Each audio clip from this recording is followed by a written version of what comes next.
Olá a todos, cumprimento meus irmãos e irmãs com a paz do nosso Senhor e Salvador Jesus Cristo. E quem vos fala é Lucas André, sou cooperador das Assembleias de Deus, Ministério do Belém, setor 116 Alto de Ipiranga, com o pastor Armando Bispo Cruz, e congrego de maneira específica na Congregação da Saúde, com o pastor Ivan Falcão. E a pedido dele, venho transmitir aos irmãos um estudo bíblico para a edificação dos santos, para conforto, para consolação, para exortação, para um direcionamento de Deus na sua vida neste momento de aflição, de provação e de privação que estamos passando em nosso país e em todo o mundo. Aí vemos esta situação, né? Bom, não sabemos por quanto tempo isso durará.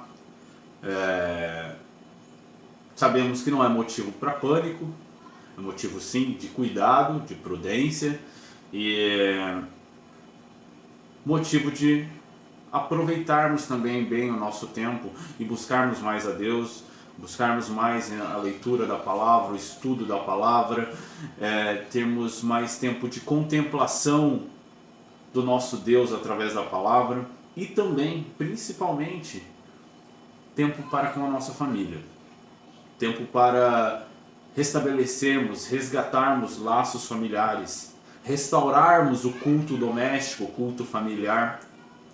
Então, aproveitemos bem este tempo, não sejamos ociosos, mas que Deus nos dê graça para remirmos o nosso tempo, assim como o apóstolo Paulo escreve aos Efésios, né? E fazermos bom uso da oportunidade que estamos tendo. Nesta feita, quero compartilhar com os irmãos um estudo que fiz no Salmo de número 90, Salmo escrito por Moisés, e irei fazer a leitura e logo na sequência estaremos meditando sobre esse texto. Na tradução que aqui eu estou, Almeida século 21, traz o seguinte título: A eternidade de Deus e a brevidade da vida do homem. Subtítulo: Oração de Moisés, homem de Deus. Senhor, Tu tens sido nosso refúgio de geração em geração. Antes que os montes nascessem, ou que tivesses formado a terra e o mundo, sim, de eternidade a eternidade, Tu és Deus. Tu fazes o homem voltar ao pó e dizes: Voltai, filho dos homens. Porque aos teus olhos 1000 anos são como o dia de ontem que passou, como a vigília da noite. Tu os arrastas por uma correnteza, eles são como o sono, como a relva que floresce ao amanhecer. Que brota e floresce de manhã, mas à tarde murcha e seca, pois somos consumidos pela tua ira e afligidos pelo teu furor. Colocaste diante de ti nossas maldades, e à luz do teu rosto nossos pecados ocultos. Pois todos os nossos dias passam sob a tua ira. Nossos anos acabam-se como um suspiro. Os anos da nossa vida chegam a 70, ou, para os que têm mais vigor, a 80. Mas o melhor deles é cansaço e enfado, pois tudo passa rapidamente e nós voamos. Quem conhece o poder da tua ira e o teu furor conforme o temor que te é devido? Ensina-nos a contar nossos dias para que alcancemos um coração sábio. Volta-te para nós, Senhor. Até quando? Tem compaixão dos teus servos, sacia-nos de manhã, com o teu amor fiel, para que em todos os nossos dias nos regozijemos e nos alegremos. Alegra-nos pelos dias em que nos afligiste, e pelos anos em que conhecemos a dor. Mostra teus feitos aos teus servos, e a tua glória aos filhos deles. Seja sobre nós a graça do Senhor, nosso Deus, e confirma sobre nós a obra das nossas mãos. Sim, confirma a obra das nossas mãos. Amém? Eu fiz uma divisão deste salmo em 5 partes. A primeira, do verso 1 ao 2, eu intitulei como Somos peregrinos e Deus é nosso lar eterno. A segunda divisão vai do verso 3 ao 6 e eu coloquei o título seguinte: A brevidade da vida humana.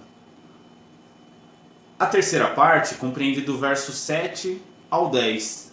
Falaremos um pouco sobre a ira de Deus. no verso, na quarta divisão, compreende do verso 11 ao 12, a busca pelo temor e a sabedoria divina. A quinta divisão e última, do verso 13 ao 17, encerra com uma súplica de Moisés pelo favor e restauração de Deus. Então, iniciemos nosso estudo bíblico. Que Deus em Cristo nos ilumine neste momento, capacitando-nos para compreendermos as Escrituras. Oremos a Deus. Senhor nosso Deus e Pai, te louvamos e te agradecemos, ó Pai, por esta oportunidade que aqui estamos tendo de meditar um pouco mais na Tua Palavra, buscar a Tua face através do direcionamento que o Senhor nos concede por meio da Sua Palavra.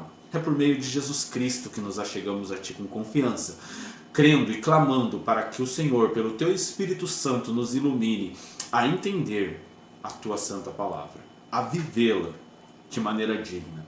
No nome santo de Jesus, abençoe cada vida que dedicará aqui alguns minutos para ouvir este estudo bíblico. Usa-me, ó Pai, em Tuas mãos como o Senhor bem entender. No nome santo de Jesus. Amém. Então, vamos iniciar esse estudo no livro de Salmos. Algumas informações introdutórias sobre o livro de Salmos. O livro de Salmos, muito antigamente, os judeus o conheciam apenas como louvores. Depois de algum tempo, os rabinos passaram a chamar de o livro dos louvores. Só depois, com a tradução da Septuaginta, ali no período interbíblico, intertestamentário, foi que ficou conhecido como livro de Salmos. E até hoje, assim é conhecido na maioria das traduções da Bíblia, né?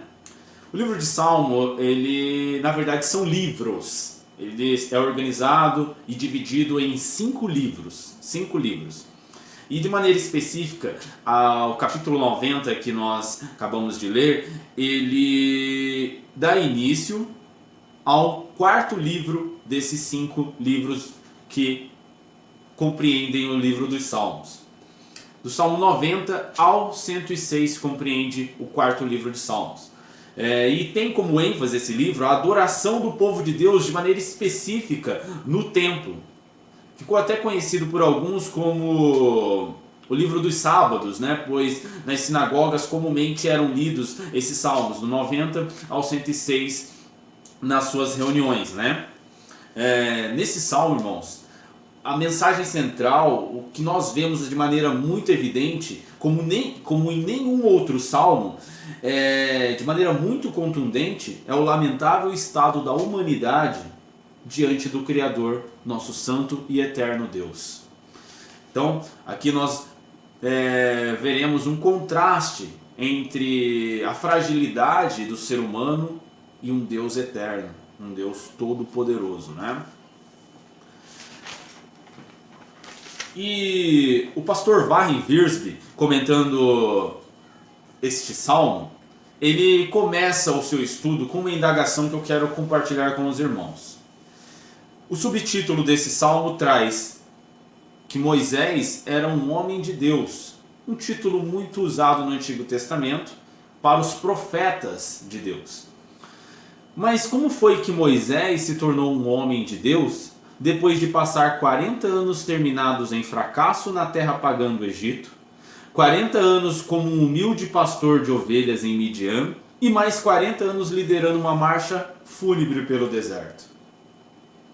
Bom, apesar de Moisés não ter tido uma vida fácil, ele triunfou. E neste salmo ele compartilha algumas lições, alguns insights para que nós também possamos ter uma jornada ao lado de Deus e a terminarmos bem. Então, que o Espírito Santo de Deus nos ajude a compreender e absorver estas lições, né?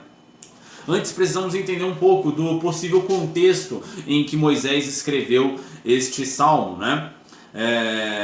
Muito provavelmente ele escreveu este salmo depois de Deus ter condenado o povo hebreu, que tinha saído da terra pagã do Egito, a morrer no deserto devido à incredulidade deles de que eles poderiam alcançar a terra prometida.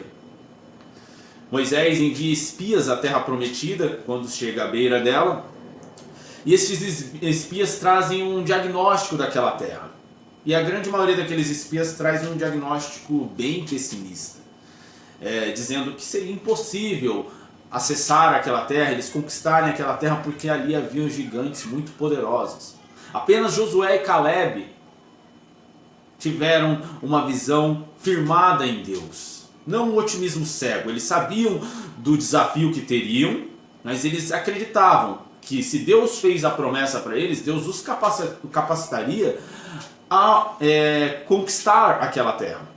Porém, a maioria ali, todos, melhor dizendo, foram influenciados pela visão dos espias. E Deus se entristece com aquilo e os condena a não entrarem, não herdarem a terra prometida, mas a morrerem no deserto. E somente a geração futura, ou seja, os seus descendentes, os seus filhos, que herdariam aquela terra. Então durante 40 anos eles ficam peregrinando, passando por mais de 42 acampamentos.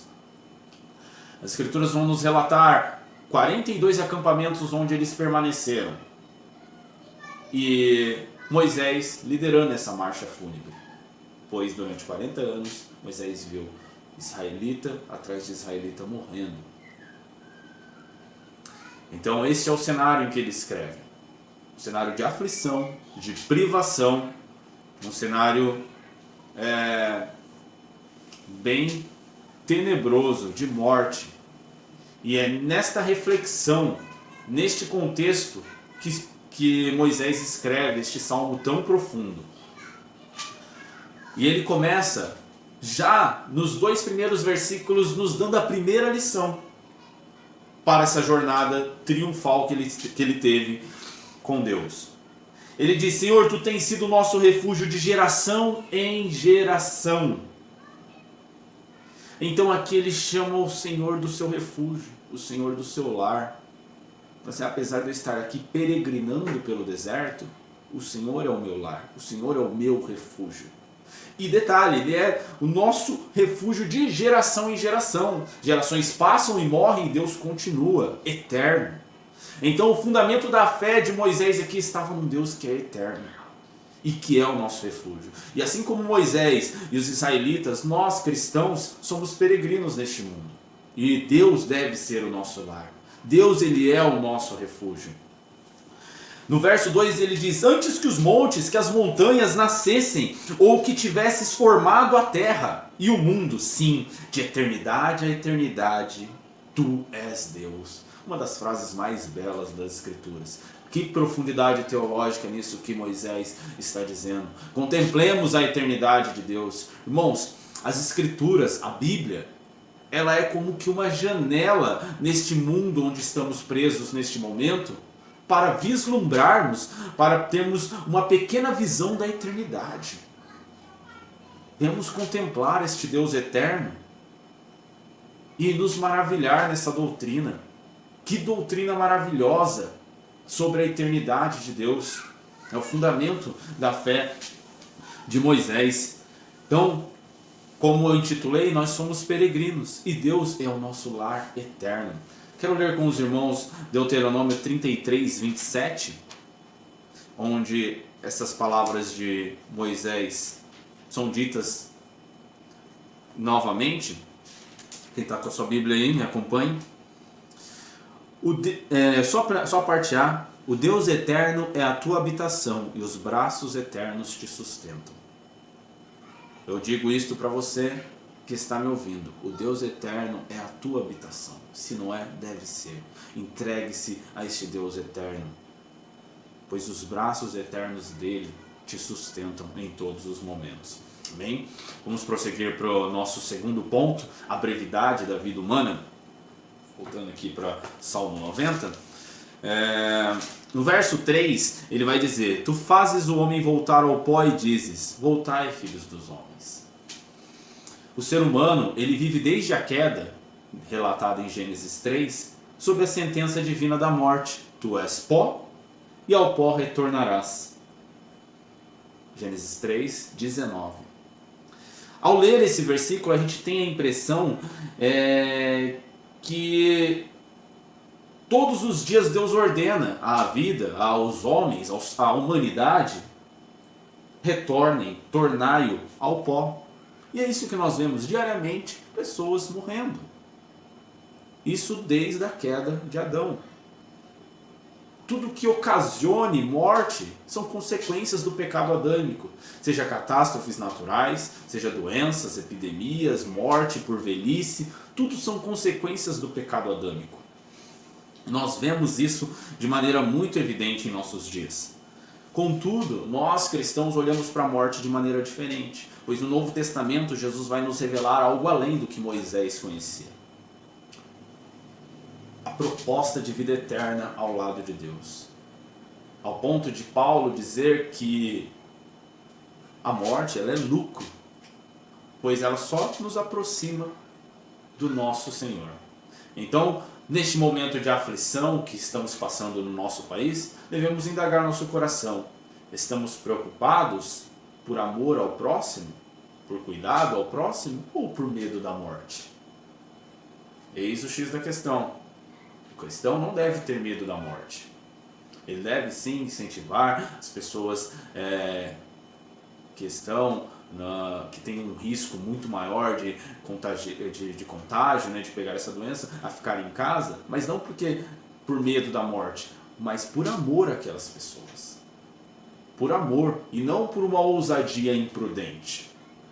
Então, façamos essa reflexão juntos, né? Vamos avançar para o verso 4, ainda no ponto 2, sobre a brevidade da vida. Do verso 4 ao 6, nós vemos uma comparação maravilhosa, onde Paulo usa de figuras para comparar a fragilidade e a brevidade da nossa vida à eternidade e ao poderio do nosso Deus.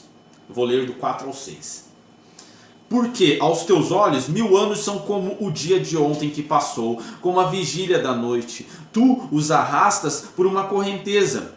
Eles são como o sono, como a relva que floresce ao amanhecer, que brota e floresce de manhã, mas à tarde murcha e seca. Então aqui nós vemos um versículo muito falado pelos irmãos, né? Na verdade, Pedro ele amplia essa ideia do verso 4, porque aos teus olhos 1000 anos são como um dia de ontem que passou.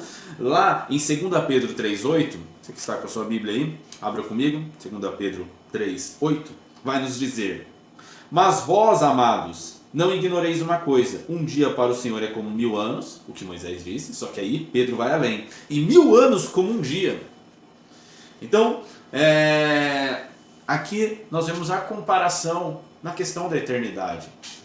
Mesmo nossos primeiros ancestrais, descendentes direto ali de Adão, eles que viveram quase seus 1000 anos, Matusalém, o próprio Adão, Sete e outros ali daquela época, que viveram seus 900 e pouco, quase 1000 anos, não passam como um dia para o Senhor. Tamanha a eternidade do nosso Deus. Ou melhor, não passam como a vigília da noite. Uma vigília nos tempos antigos eram 4 horas. Uma pequena vigília de sono ali da noite foi como 1000 anos aos olhos de Deus. Então esse é o nosso Deus, um Deus eterno. E aí nós vemos aqui Moisés usar três figuras para ilustrar a fragilidade do ser humano. Ele fala da correnteza, que é arrastada, que passa rápido, a correnteza do rio. Ele compara também a questão do sono, em algumas traduções o sonho, que é rápido. A gente tem, a ciência hoje diz que sonhos às vezes duram segundos, né? Na nossa mente parece que demorou muito, mas não passaram de segundos. E também como a vegetação, uma relva, né? Aqui que ele fala no verso 6, que brota e floresce de manhã, mas à tarde murcha e seca, que ele faz referência a uma planta típica da Palestina antiga, que nascia pela manhã, bela, exuberante, mas no final do dia já estava seca, murchava e morria, né? Então, aqui nós vemos que o Senhor ele é imortal, o homem é mortal. O Senhor está acima da limitação do tempo. Mas nós, homens, sempre estamos conscientes do tempo, pois estamos presos a ele. O Senhor, ele é de eternidade a eternidade, mas o homem, como a relva, que tem a vida curta. E as comparações feitas aqui do verso 4 a 6, elas não enfatizam só a nossa brevidade ou a fragilidade da vida, mas elas também nos falam da dependência humana ante ao Deus eterno. Que essa reflexão sobre a nossa brevidade e a eternidade de Deus nos leve a maior glorificação. Eu não consigo entender como que alguém debruçando sobre o texto bíblico, sobre verdades tão maravilhosas como essas que aqui estamos, isso não tem um impacto na sua vida de adoração. Isso não tem um impacto na sua oração. Isso não tem um impacto na sua forma de ver a vida. Pois isso para mim já tem dias que eu estou meditando nesse texto bíblico e sendo muito, mas muito alimentado e edificado por ele. O estudo bíblico, a teologia em si, ela deve nos levar à maior contemplação do nosso Deus. E assim a uma melhor adoração. Que o Espírito Santo de Deus assim nos edifique. Ponto 3. A ira de Deus. Verso 7 ao 10. Pois somos consumidos pela tua ira e afligidos pelo teu furor. Colocaste diante de ti nossas maldades e à luz do teu rosto nossos pecados ocultos. Pois todos os nossos dias passam sob a tua ira. Nossos anos acabam-se como um suspiro. Os anos da nossa vida chegam a 70, ou para os que têm mais vigor a 80, mas o melhor deles é cansaço e enfado, pois tudo passa rapidamente e nós voamos. Aqui, Moisés muda um pouco de assunto. Não necessariamente, na verdade ele mostra qual que é a causa da brevidade da vida humana, desta fragilidade toda, que é a ira de Deus que repousa sobre os pecados da humanidade. Como eu já li com os irmãos, lá em Gênesis 3:19 está a sentença da morte. Então, o que nós podemos dizer sobre a ira de Deus, que é uma doutrina bíblica, é que os pecadores eles não podem escapar da ira de Deus, pois o Senhor vê todos os nossos pecados, até os ocultos. No verso 7 ao 10 que eu acabei de ler, observamos que além da transitoriedade, ou seja, da brevidade da vida, ela também é cheia de aflições. Nós vemos aqui no verso 9 e 10 que Moisés usa palavras para se referir à vida caracterizada pelas consequências do pecado como um gemido de tristeza, aflições, um suspiro. Em Ezequiel 2:10, o profeta vai nos falar também, com outras palavras, deste resumo da vida humana em aflições, em tristezas. Verso 2:10, ele está falando ali sobre o rolo, e ele diz o que estava escrito no rolo. A parte B do verso diz: e nele estavam escritos lamentos, prantos e ais. Lamentos, prantos e ais, se referindo à vida humana. Então, toda a aflição, todo o sofrimento, toda a tristeza que temos nesta vida são consequências do pecado adâmico. Vemos que depois da desobediência com o pecado veio a morte através da velhice, através de doenças. E em doenças se englobam pandemias, epidemias, endemias, e através também da mudança do comportamento da natureza, ou seja, catástrofes naturais como terremotos, tsunamis, trombas d'água, chuvas exageradas.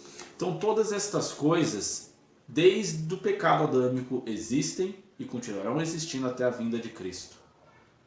Jesus fala de uma ira escatológica no Novo Testamento, onde isso aumentará em intensidade. Não acredito que estejamos neste tempo. Mas diz que isso aumentará de maneira significativa e que culminará com um ponto final na humanidade ímpia. com um julgamento muito severo que nós vemos com a abertura dos selos em Apocalipse. Nas escrituras, irmãos, nós encontramos algumas formas, né, onde a ira de Deus é manifesta. Eu não irei falar sobre cada uma delas, mas nós vemos a ira eterna de Deus na Bíblia. Nós vemos sobre a ira escatológica, que eu já falei um pouco aqui. E nós vemos também a ira do abandono. A ira do abandono, que eu acredito, com base em Romanos 1,18, que é a que está vigente na nossa era, na nossa cultura, na nossa sociedade nos dias atuais. Vou dar 2 exemplos bíblicos no Antigo Testamento da ira do abandono. Deus ele abandonou Sansão, pois ele brincou com o pecado. Nós vemos isso em Juízes 16:20. Deus era com Sansão, mas Deus o abandonou devido à sua brincadeira com o pecado. Deus abandonou também Saul devido à sua desobediência, 1 Samuel 16:1. E acredito que Deus abandonou também, entre aspas, porque Deus ainda ouvia suas orações, ainda estavam com eles, o povo no deserto para morrerem ali. E Moisés liderando essa marcha fúnebre. E com base em Romanos 1,18, que eu vou ler para os irmãos aqui. Romanos 1,18. Pois a ira de Deus se revela do céu contra toda impiedade e justiça dos homens que impedem a verdade pela injustiça.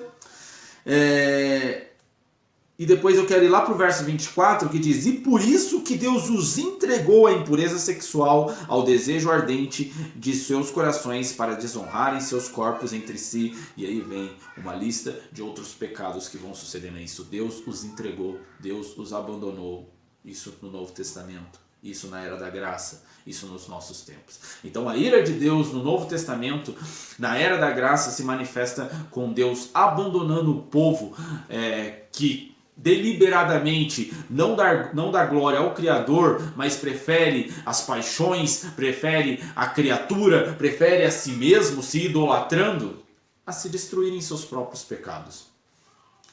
Então, essa é a ira que nós vemos aqui, que o povo de Deus estava. Aqui no Salmo 90 nós vemos que o povo de Deus ele estava sendo alvo dessa ira. E embora a experiência seja dolorosa, ela é breve em comparação com a sua alegria na misericórdia e bondade de Deus. No Salmo 30, verso 5, nós vemos que a ira de Deus ela não é para sempre. E que há muito mais gozo na sua misericórdia e alegria, apesar da ira ser dolorosa. Porque a sua ira dura só um momento, no seu favor está a vida. O choro pode durar uma noite, mas o cântico de júbilo vem de manhã. Salmo 30, verso 5. Então, irmãos, apesar da ira de Deus ser algo doloroso, podemos clamar pela misericórdia de Deus. É isso que nós vemos Moisés fazendo a partir do verso 13, que nós já iremos discorrer sobre. Então, a ira de Deus ela traz morte. Salmo 106, 23. Mas o seu perdão e a sua misericórdia restauram o povo. Então, irmãos, assim como Moisés, estando sob a ira de Deus, clamou pela misericórdia de Deus, crendo que apesar que o nosso Deus, além de eterno, ele é misericordioso, nós também assim podemos agir. Crendo que o nosso Deus é eterno, mas ele é misericordioso, ele é amoroso. Deus, ele é amor, só que o seu amor pelos seres humanos é com justiça e santidade. Não podemos perder esse equilíbrio. Por amor a nós, ele derramou a sua ira sobre Jesus Cristo. Romanos 3, 25 e Romanos 5, 9. Jesus, ele recebeu a medida plena da ira divina a fim de fazer expiação por nossos pecados e nos reconciliar com Deus. Então, se você está em Cristo, saiba que a ira que era para ser derramada sobre você já foi derramada toda sobre Cristo.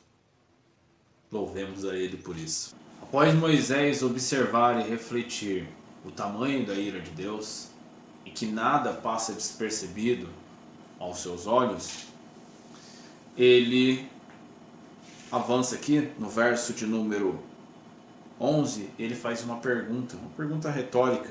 Quem conhece o poder da tua ira? E o teu furor conforme o temor que te é devido? Então Moisés ele compreende a necessidade e ao mesmo tempo a sua incapacidade em conhecer o poder da ira de Deus e lhe dar o devido temor.